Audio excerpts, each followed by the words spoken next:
Welcome to the Deep Dive. Today, we're plunging into something pretty empowering, actually. Did you know that a huge chunk, like maybe 70% of how you age, is actually within your control? Yeah, it really flips the script, doesn't it? We tend to think genetics is destiny, but the science is showing daily choices are massively important. Absolutely. And it's not just about adding years to your life, right? It's about the quality of those years. Exactly. That's what we call healthspan. Being vibrant, feeling good, staying disease-free for as long as possible, that's the real goal. So that's our mission today. We're going deep into some fascinating sources. Biomedical research, expert insights to pull out simple, powerful tools you can use like right now to really change how you age. We'll look at habits, some key nutrients, exercise types, even things like heat exposure, and, peek at what's coming down the line in science. Okay, so if we are largely in control, where's the starting point? Well, a lot of the sources point to something really fundamental.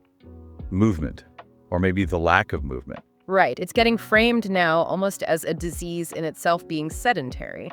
The risks associated with it are actually higher than for things like type 2 diabetes or even smoking in some studies. That's kind of shocking when you put it like that. It is. And there's this incredible study that really drives it home, the Dallas bed rest study from back in the 60s. Oh, yeah. Tell us about that one. So they took 5 super fit college guys, right? Peak physical condition. And they put them on strict bed rest for 3 weeks, like minimal movement, everything done for them. Wow, okay. 3 weeks. Then the researchers tracked them down 30 years later.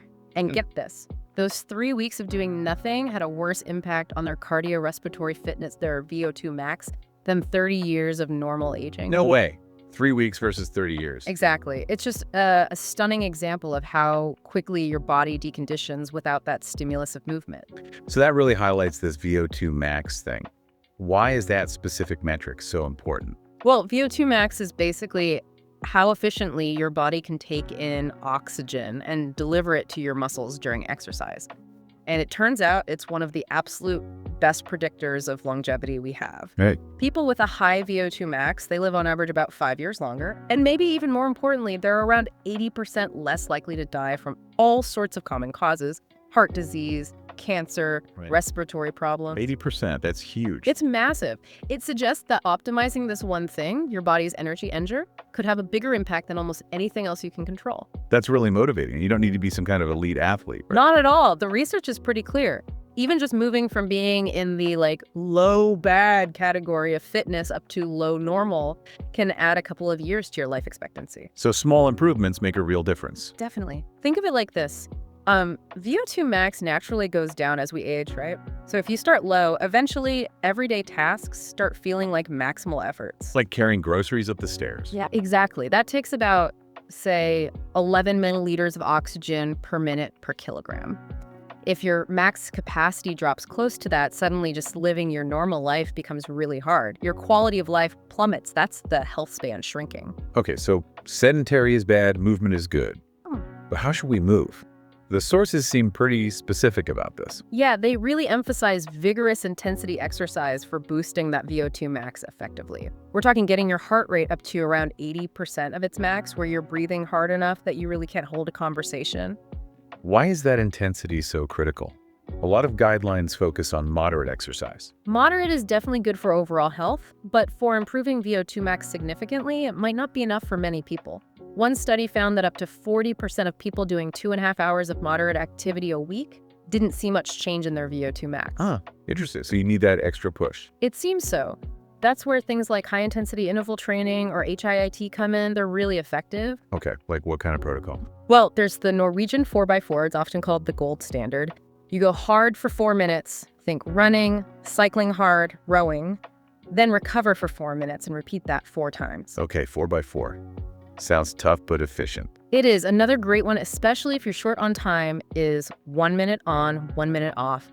You go all out for 60 seconds, rest for 60 seconds, and repeat that 10 times. Total workout, 20 minutes. And the minimum dose for that. The sources suggest even just once a week can make a difference. It's pretty potent. Wow. And then there's Tabata.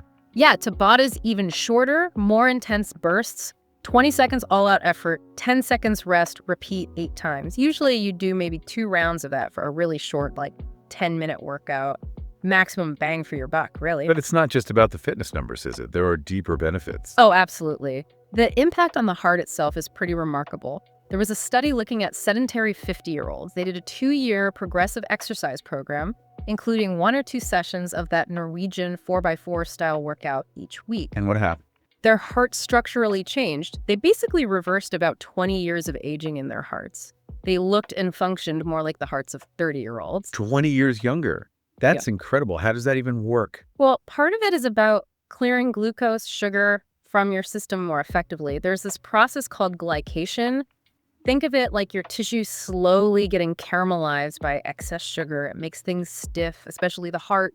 Exercise helps prevent that, keeps tissues elastic. So it keeps your heart flexible, literally. Exactly. Does exercise have the kind of rejuvenating effect on the brain too? It absolutely does. The brain benefits are just as compelling. Mm-hmm. Regular aerobic exercise, we're talking even just 30 minutes, 3 times a week for a year, was shown to prevent shrinkage of the hippocampus. That's the memory center, right? Yeah, crucial for learning and memory. It normally shrinks by about 1–2% per year after age 50. But exercise didn't just stunt the shrinkage. In some studies, it actually grew the hippocampus by 1–2%. Whoa, your brain can actually get bigger. It can build new neurons, yes. It really shows it's never too late. These benefits were seen in people in their 60s. And, another finding, women with the highest fitness levels were 80% less likely to develop dementia. 80% again. Yeah. That number keeps popping up. It does. And speaking of brain benefits, there's been a huge shift in understanding something called lactate. Lactate. Isn't that the stuff that makes your muscles burn during hard exercise? The waste product. But that's what we thought for decades. But no, it's not waste at all. It's actually turning out to be a kind of miracle molecule. Okay, you got my attention. Miracle molecule. What's it doing? So your muscles produce lactate during intense exercise, right? But your heart, your liver, and especially your brain love using it for energy. It's a preferred fuel source for neurons in many ways. Preferred over glucose. In some situations, yes. And when lactate gets to the brain, it does something amazing. It triggers the release of BDNF, brain-derived neurotrophic factor. BDNF, I've heard that called miracle grow for the brain. That's exactly the comparison often used. BDNF stimulates neurogenesis, the actual growth of new brain cells, and enhances neuroplasticity, which is the brain's ability to rewire itself, learn, and adapt. So pushing your muscles hard literally helps your brain grow and become more flexible. Precisely. And lactate also boosts key neurotransmitters, things like norepinephrine, which helps with focus and attention, and serotonin, which is crucial for mood, motivation, even impulse control. It's like your muscles are acting like little pharmacies for your brain when you exercise hard. That's a great way to put it. Little chemical pharmaceutical factories churning out beneficial compounds. Okay, so movement, especially vigorous movement, is non-negotiable. Let's shift to fuel. What about nutrition? Our sources mentioned something called triage theory. What's that about? Right, triage theory. It's this idea proposed by researchers like Bruce Ames. Basically, it suggests that when your body doesn't have enough essential micronutrients, vitamins, minerals, it has to prioritize. Prioritize what? It prioritizes immediate survival functions like making energy right now over long-term health maintenance functions, like repairing DNA damage or building strong bones. So it's like, I need energy to run from the tiger now and worry about fixing that DNA strand later. Exactly. But if you're chronically low on those nutrients, the later for those repair jobs might never really come, or at least not optimally. And that slow accumulation of damage is thought to accelerate aging and increase disease risk over time. That makes sense. So if we're potentially shortchanging our long-term health, what's a simple fix? Well, one surprisingly effective intervention highlighted in the research is just a basic multivitamin. Really? Just a standard multivitamin? Yeah. 3 large, well-conducted, randomized controlled trials looked at older adults taking something simple like Centrum Silver.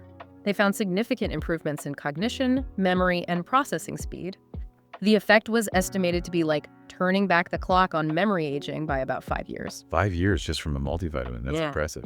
It really is. It suggests many people might just be missing some foundational nutrients. Okay, what else is critical? Vitamin D comes up a lot. Vitamin D is huge. It's really more like a steroid hormone than a typical vitamin. It influences like 5% of your entire genome. Wow. And deficiency is incredibly common. The scary part. Being deficient can increase your risk of dementia by something like 80%. 80% again. That's terrifying. But there's good news too. Yes, definitely. Supplementing with vitamin D3, the right form, has been shown to potentially cut dementia risk by about 40%. Okay, so how much do people typically need? The goal is usually to get your blood levels into a healthy range, often cited as between 40 and 80 nanograms per milliliter. For many people who are deficient, taking around 4,000 IU of vitamin D3 per day can get them there, but it's best to test your levels, of course. Well, there's so many people deficient. Don't we get it from the sun? We do, but modern life gets in the way. We spend less time outdoors, we use sunscreen religiously, which is important for skin cancer prevention, but blocks D production. Skin pigmentation matters too. How so? Melanin acts as a natural sunscreen. So people with darker skin need significantly more sun exposure to make the same amount of vitamin D3. One study found African Americans might need 6 to 10 times longer in the sun. Plus, where you live, your latitude really impacts how much UVB is available, especially in winter. Got it. So lots of factors. And it even helps with Alzheimer's symptoms. Some studies suggest that, yeah, improved cognition, even reduced amyloid plaques in patients who supplemented. Okay, vitamin D. What's next on the essential list? Magnesium. Magnesium is absolutely foundational. It's involved in over 300 different enzyme reactions in the body. Think energy production, DNA repair, muscle function, nerve function. Right. It's everywhere. But nearly half the U.S. population isn't getting enough. That's the estimate, yeah. Almost 50%. And the consequences seem pretty significant. People with the highest magnesium intake or levels tend to have about a 40% lower risk of dying from any cause and a 50% lower risk of dying from cancer. Those are big numbers again. Any specific links? One really striking one is pancreatic cancer. Every 100 milligram decrease in daily magnesium intake was linked to a 24% increase in risk. Wow. And here's a key connection.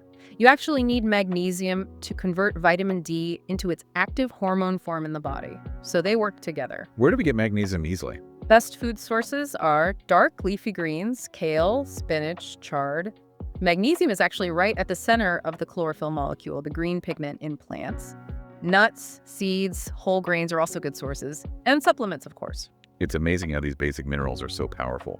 Now, omega-3s, the sources had a really stark comparison for this one. Yeah, the smoking comparison. It sounds dramatic, but some research suggests that having a low omega-3 index, which measures the percentage of omega-3s in your red blood cell membranes, carries a similar mortality risk to being a smoker. That really puts it into perspective. So a higher level is protective. Very much so. People with a high index, say 8% or more, seem to have about a 5-year longer life expectancy compared to those with a low index, like 4% or less. 5 extra years. Potentially, yes.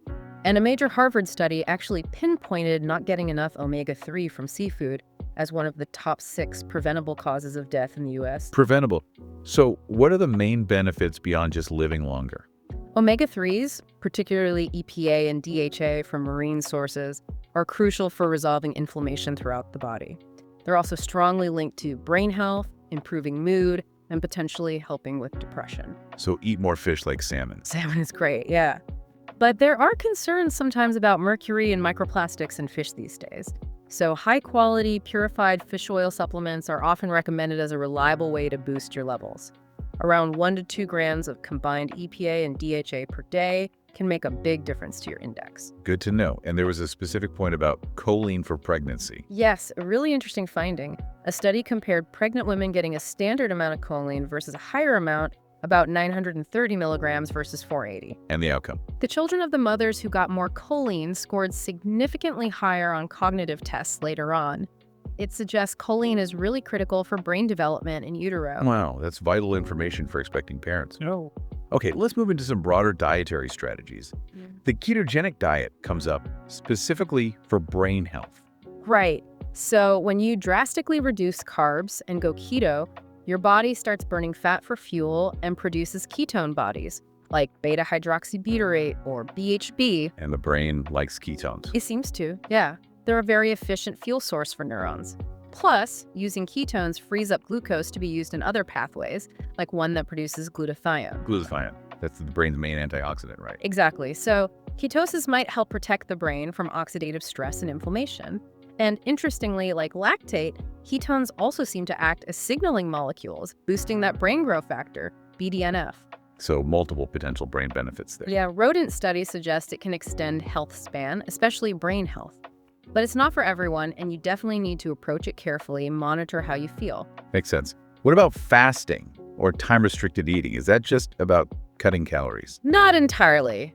While calorie restriction plays a role, fasting triggers other beneficial processes. The big one is autophagy. Autophagy. That's the cellular cleanup, Cree. That's a perfect way to describe it. It's your cell's natural process for degrading and recycling damaged parts.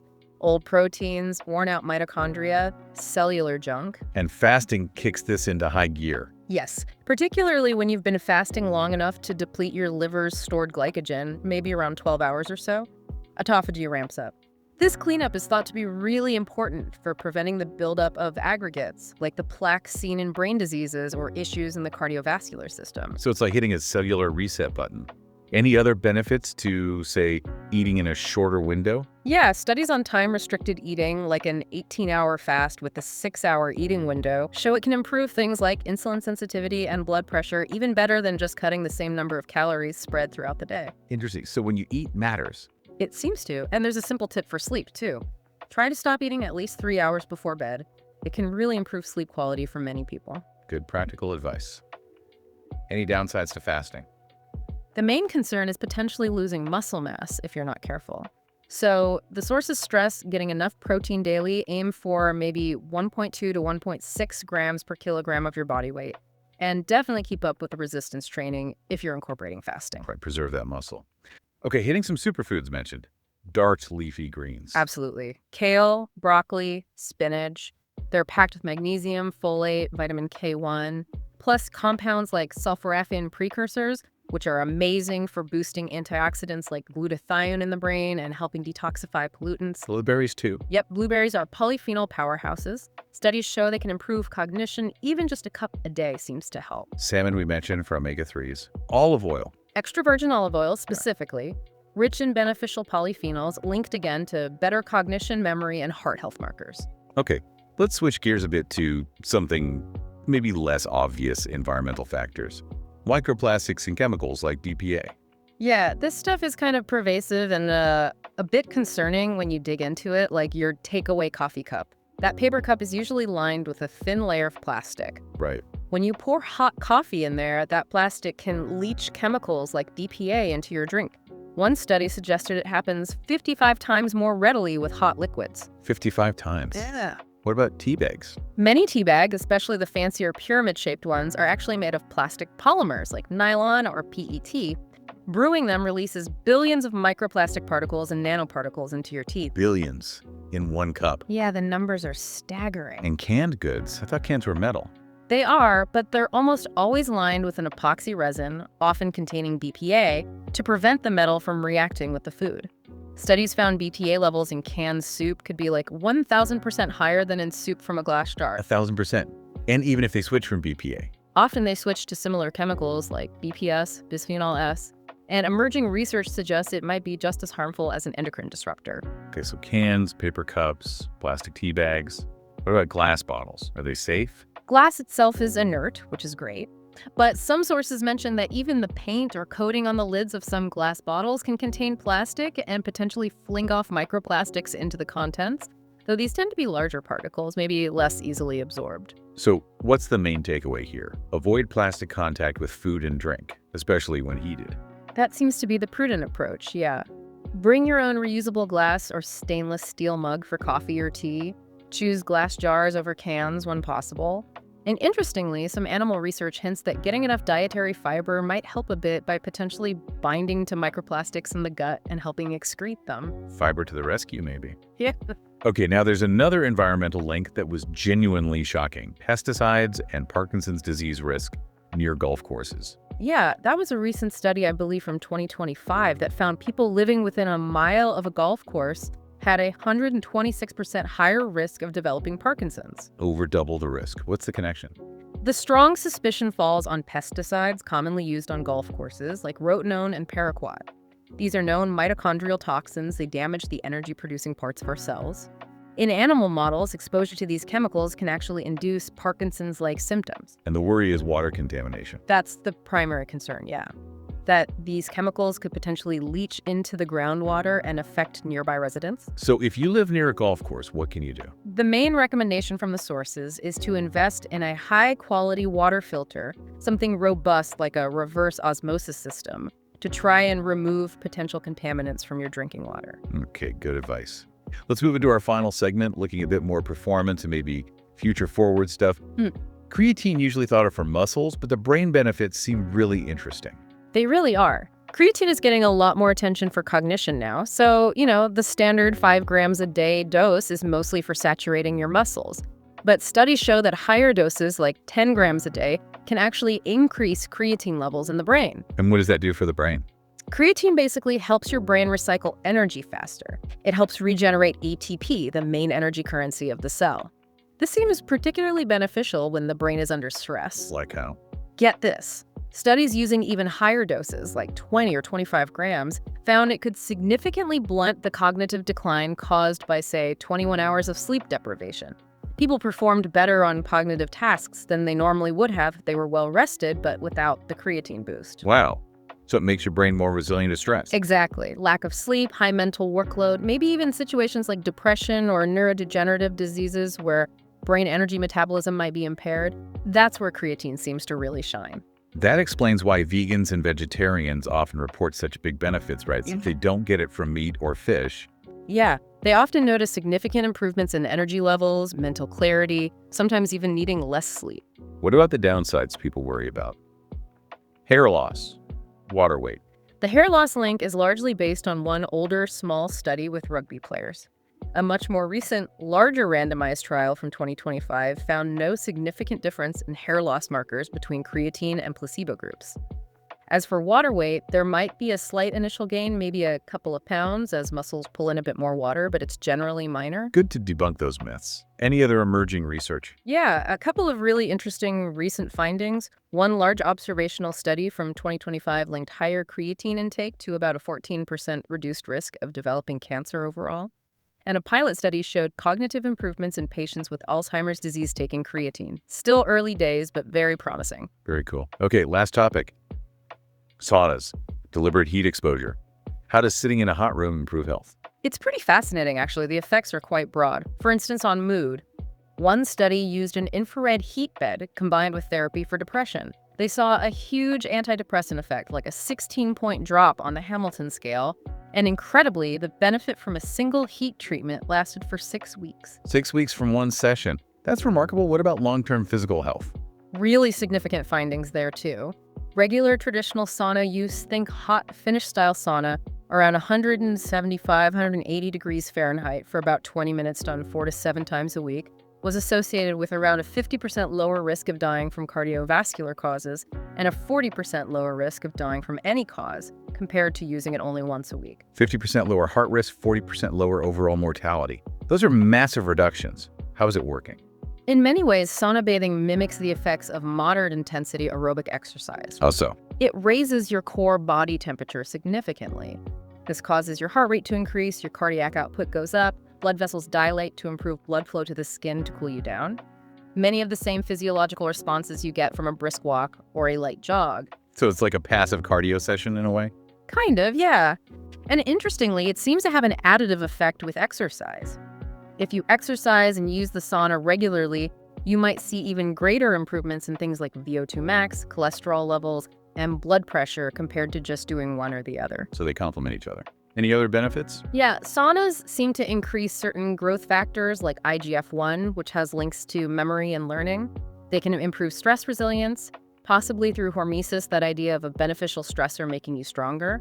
And they can improve sleep quality too, partly by triggering the release of certain sleep-promoting cytokines after you cool down. What if you don't have a sauna? Do hot tubs count? Hot tubs seem to offer similar benefits for things like blood pressure reduction, yeah. The key seems to be that passive heating effect. Wow. Okay, we have covered an incredible amount of ground here.